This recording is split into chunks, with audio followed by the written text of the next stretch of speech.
ഓ ഇതൊക്കെ ഫ്രൂട്ട്സിന്റെയും പച്ചക്കറിയുടെ സെക്ഷനാ. എന്നാ പിന്നെ അവക്കാഡോ വാങ്ങിയാലോ? അയ്യോ കിലോയ്ക്ക് 450 രൂപ. വേണ്ട വേണ്ട, ரொம்ப എക്സ്പെൻസീവ്. ഇതെന്താ ഒരു കൊച്ചു എന്നെ തന്നെ ഇങ്ങനെ നോക്കിക്കൊണ്ടിരിക്കുന്നത്? പാവയാണോ? അല്ലല്ലോ, അനങ്ങുന്നുണ്ടല്ലോ. അപ്പൊ മനുഷ്യ കൊച്ചു തന്നെ. അവിടെ നോക്കിക്കൊണ്ട് നിക്കട്ടെ, മൈൻഡ് ആക്കാണ്ടിരിക്കുക, അതാ നല്ലത്.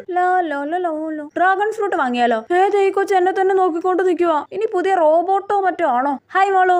മൈൻഡ് ചെയ്യുന്നില്ലല്ലോ. ഹായ്. ഷെടാ പിന്നെ ഞാൻ നാണം കിട്ടു. തൽക്കാലം ഇവിടുന്ന് അങ്ങ് മുങ്ങിയേക്കാം, അതാ നല്ലത്. ഓ ഇത് ഫേസ് വാഷിന്റെ ക്രീമിന്റെ ഒക്കെ ഏരിയ. അയ്യോ ഈ കൊച്ചു ഇവിടെ വന്ന്. ഷെടാ ഈ പന്നക്കൊച്ചിന്റെ അപ്പനും അമ്മയൊന്നും ഇവിടെ ഇല്ലേ? ഇതിനങ്ങ് കയറൂരി വിട്ടേക്കുവാണോ? മോളുടെ പേരെന്താ മോളെ? മിണ്ടുന്നില്ലല്ലോ. പപ്പയും മമ്മി എവിടാ? പണ്ടാരം ചുമ്മാ എന്നെ വായി നോക്കി നിൽക്കാതെ എന്തെങ്കിലും ഒന്ന് പറ കൊച്ചേ, ദേഷ്യം വരുവാ. തൽക്കാലം ഇവിടുന്ന് അങ്ങ് മാറിയേക്കാം, അതാ നല്ലത്. ഹായ് ഇത് മുട്ടായിയുടെ ഏരിയ.